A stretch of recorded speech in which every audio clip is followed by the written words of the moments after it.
Muy buenas, somos estudiantes de la Universidad Laica Eloy Alfaro de Manabí, de la Facultad de Ingeniería Marítima. Hoy trataremos el tema de lo que son las poleas. Los integrantes son Melissa Pamela Barcia Córdoba, Barrera Cedeño Kevin Adrián, Bonilla Bravo Frank Anthony y Marcel Huertongo Hermida.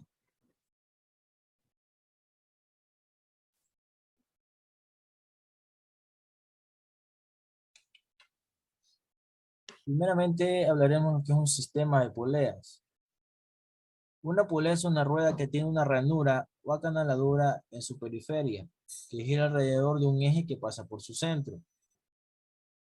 En la imagen del lado derecho podemos ver el eje que pasa por el centro de la polea. También tiene una ranura que sirve para que a través de ella pase una cuerda que permita vencer una carga o resistencia R. Podemos ver la cuerda que va en el centro de la polea donde está hecha la ranura. Esto ejerce una fuerza F en el otro extremo. De este modo podemos elevar pesos de forma cómoda e incluso con menor esfuerzo hasta cierta altura. Tenemos lo que es las poleas fijas. Como su nombre indica, consiste en una sola polea que está fija en algún lugar. En la foto de la derecha tenemos una polea que está sujeta a una base, polea fija. Tenemos la resistencia y la fuerza, que la fuerza es igual a la resistencia. Y entre otros motivos, porque no podemos llevar nuestro propio peso para efectuar el esfuerzo. Y por último tenemos el inserto de polea. En este inserto se coloca la polea conducida mediante ajuste cónico y una tuerca y está estriado para que sobre él se acople y se desplace en el eje de portabrocas. Tenemos la imagen de un inserto de polea, lo que es un taladro de pedestal, donde podemos ver los juegos de polea, una polea de entrada y una polea de salida, donde tenemos los diferentes juegos para cambiar el tipo de revoluciones que necesitamos al momento de, de perforar un material. Gracias.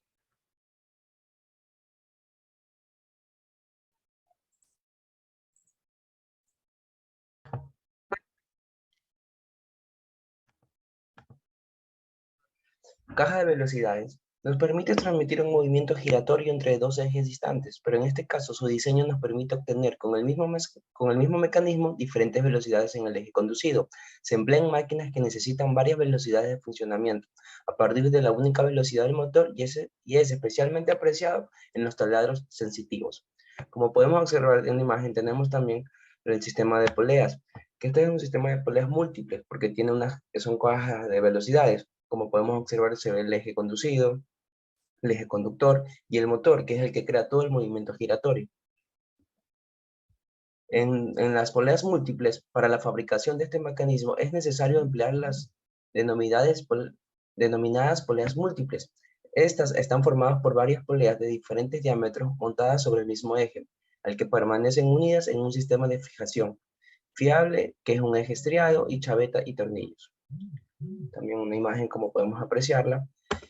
Y con esto se consigue que todas ellas giren solidarias con el eje y su misma velocidad angular. El sistema completo necesita al menos los operadores siguientes, que son dos ejes, una correa y varias parejas de poleas de diferentes diámetros para poder montar las dos poleas múltiples. Las poleas múltiples de los ejes conductor y conducido tienen que ser iguales, pero antes de instalarse, tienen que ser invertidas entre sí, de tal forma que la suma de los diámetros emparejados será la misma. Como podemos ver también se va a emplear una correa para todo lo que es el sistema. Y aquí la imagen, como podemos observar, que son las poleas conductoras, poleas conducidas, la correa, el eje conductor y el eje conducido. Bueno, yo voy a hablar sobre el análisis. Este mecanismo nos permite modificar los emparejamientos de las poleas y por lo tanto cambiar fácilmente la velocidad del eje conducido. Recordemos que la velocidad del eje conductor N1 es constante, pues depende del motor, pero la del conducido varía en función de la relación del diámetro, que va a ser D1 dividido para D2, cumpliendo todo lo dado por el multiplicador de velocidades por las poleas. Entonces, decimos que si D1 es mayor que D2, aumenta la velocidad de giro de N2 mayor que N1. Y si decimos que D1 es igual a D2, se mantiene la velocidad del giro de N2 igual a N1. Entonces, por último, si decimos que si D1 es menor a D2, la velocidad de giro disminuye de N2, que va a ser menor que N1. Y así se va dando el eje de conducido de las poleas de N1 con N2. Gracias. Dios les bendiga. Mi nombre es Fran Bonilla y yo les voy a explicar un ejercicio. Nos dice que en una transmisión por correa, la polea motriz o conductora tiene un diámetro de 63 milímetros y la polea conducida tiene 115 milímetros de diámetro. Determine, literal A, si la motriz está conectada a un motor que gira a 1750 revoluciones por minuto, ¿cuántas vueltas daría la transmisión de salida de un taladro? B, por cada vuelta de la motriz, ¿cuántas hace la conductora? C, ¿qué tipo de transmisión es? ¿De igualdad, de reducción o aumento de velocidad? Analizando el ejercicio tenemos que los datos son diámetro de entrada 63 milímetros, diámetro de salida 115 milímetros, número de vueltas de entrada 1750 revoluciones por minuto. Necesitamos saber estos tres literales. Para realizar la operación, para saber cuál es el número de vueltas de salida, tenemos que analizar la siguiente fórmula que nos dice que el número de vueltas de entrada por el diámetro de entrada es igual al número de vueltas de salida por el diámetro de salida. ¿Tenemos todos estos datos? Claro que sí. Y claramente tenemos como incógnita el número de vueltas de salida, que es lo que queremos sacar. Para poder sacar el número de vueltas de salida, partiendo de esta fórmula, vamos a despejar el número de vueltas, el diámetro de salida, porque queremos el número de vueltas de salida. Y nos queda así, número de vueltas de salida es igual al número de vueltas de entrada por diámetro de entrada sobre diámetro de salida. Reemplazando, nos queda que esto es igual a 959 RPM, redondeando. Luego, partiendo de esta misma fórmula, sacamos que la relación transmisión es igual al número de vueltas de salida sobre el número de vueltas de entrada. Ya sabemos el literal A, que nos dice cuál será las revoluciones de salida, 959, entonces ponemos aquí 959, porque nos pide la fórmula número de vueltas de salida sobre las entradas. ¿Cuáles son las entradas? 1750 revoluciones por minuto.